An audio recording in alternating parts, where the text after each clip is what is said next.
Chhattisgarh high court ने assistant teacher की भर्ती में बीएड पास उम्मीदवारों की दावेदारी खत्म करने का आदेश जारी किया था और 6 सप्ताह के अंदर डीएलएड अभ्यर्थियों को मौका देने की बात कही थी। इसी को लेकर बड़ी संख्या में डीएलएड के अभ्यर्थी शिक्षा मंत्री के बंगले पहुंचे और कोर्ट के आदेश का पालन करने की मांग रखी। इसी को लेकर हमारी टीम ने डीएलएड अभ्यर्थियों से बातचीत की।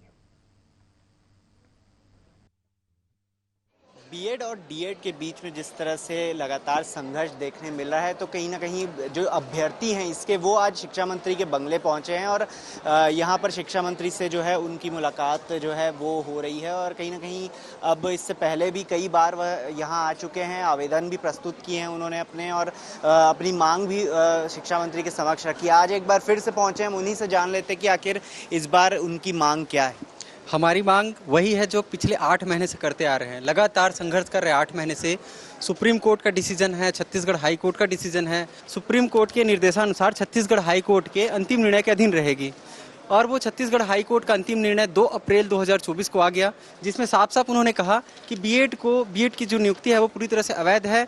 सुप्रीम कोर्ट की 11 अगस्त 2023 का जो जजमेंट हम उसको फॉलो करते हैं। लोगों ने आवेदन प्रस्तुत किए, मांग बताई, क्या कार्रवाई हुई, और जब इस तरह का जो आदेश जो है सामने आया हाईकोर्ट के लड़ाई के बाद, तो किस तरह से अब अपेक्षा है कि आगे बढ़ेगी ये कार्रवाई? देखिए, इससे पहले जब हम लोग शिक्षा मंत्री के पास आए थे तो उस टाइम जो है कोर्ट का आदेश नहीं आया था, तो जिस हिसाब से पहले जो आदेश आया था उसके हिसाब से हम लोग फिर से आगे जो भर्ती प्रक्रिया बढ़ाए हैं और नियुक्ति दिए हैं।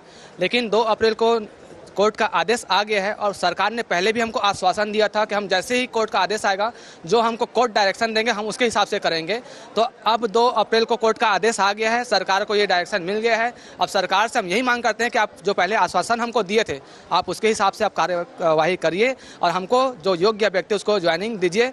सर, बस हम लोग ये चाहते हैं कि जो सरकार है वो पारदर्शिता रखे। हम भी उनके ही बच्चे हैं, जैसे बीएड वाले हैं वैसे हम भी हैं। तो अगर हमारा पक्ष में आए हैं तो हमारे अगर मतलब हमको दे नौकरी, अगर उनके पक्ष में आता तो उनके दे रहे। भावनाएं तो सबकी होती है ना सर, बीएड वालों की भी भावनाएं हैं। तो जो हम हक है, जो हम आज से तो नहीं लड़ रहे हैं, पिछले 8 महीने के संघर्ष के बाद हमें ये चीज मिला है। तो हमारी भावनाओं का कदर करते हुए जो हाईकोर्ट का ऑर्डर आया है उसी का ही पालन किया जाए और हमें जल्द से जल्द नियुक्ति दिया जाए। इस तरह से लगातार निष्पक्षता के साथ ये मांग है उनकी कि जो सभी अभ्यर्थी हैं वो लगातार अपनी जिस तरह से आज आदेश आया है तो कहीं ना कहीं उसका पालन होना चाहिए और जल्द से जल्द, क्योंकि नियुक्त होंगे तो ये पूरी प्रक्रिया जो है वो जल्द से जल्द पूरी की जाए ताकि जल्द से जल्द इनकी नियुक्ति जो है वो की जा सके। कैमरा पर्सन आलोक यादव के साथ द्वैत, 24 रायपुर।